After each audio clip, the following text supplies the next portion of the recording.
I was standing inside a billion-dollar company boardroom surrounded by more than 300 employees when my CEO suddenly pointed at me and screamed, "Security! Remove her immediately! She is finished in this company!"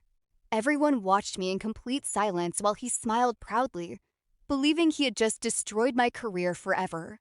But exactly 24 hours later, that same powerful CEO would be escorted out of the building in handcuffs because of one secret he never knew about me. My name is Leena Carter. I am 30 years old, living in Los Angeles, California, and for the last 4 years I worked as senior financial strategist inside one of America's largest private investment corporations, handling projects worth hundreds of millions of dollars.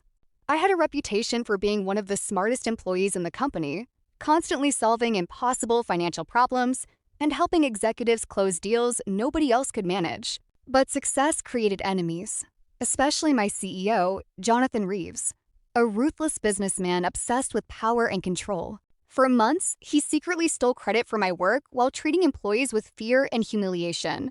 I stayed silent because I believed my hard work would eventually lead to promotion.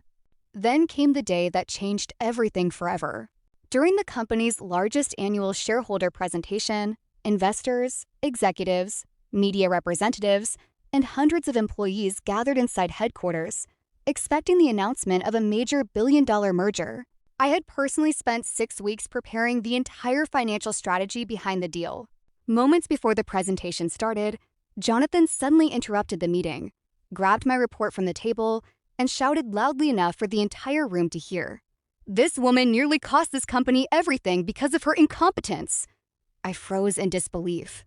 Before I could defend myself, he smirked and said, "Leena, you are officially fired. Security will escort you out now."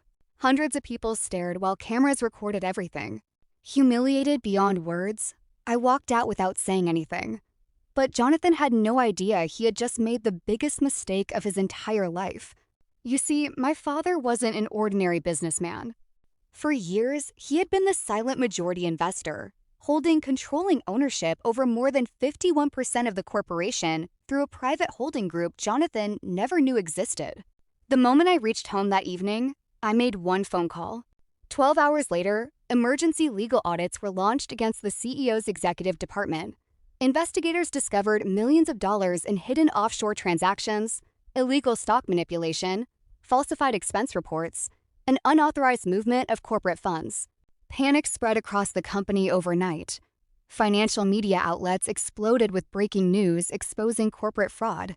Investors immediately froze all active partnerships, causing the company's stock valuation to collapse within hours. Then karma delivered the final blow.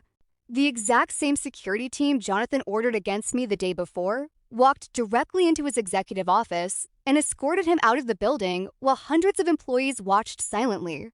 For the first time, the man who believed power protected him looked terrified. Later that night, he called me desperately begging for help and promising money, apologies, and anything I wanted. I listened quietly before saying the words that ended everything forever. "Yesterday you thought I was powerless. Today you learned the difference between authority and arrogance." Then I ended the call knowing karma had finally taken everything from the man who thought nobody could touch him. The fastest way to destroy yourself is underestimating the quiet person standing below you. Because sometimes the people you humiliate hold the power to end everything you built.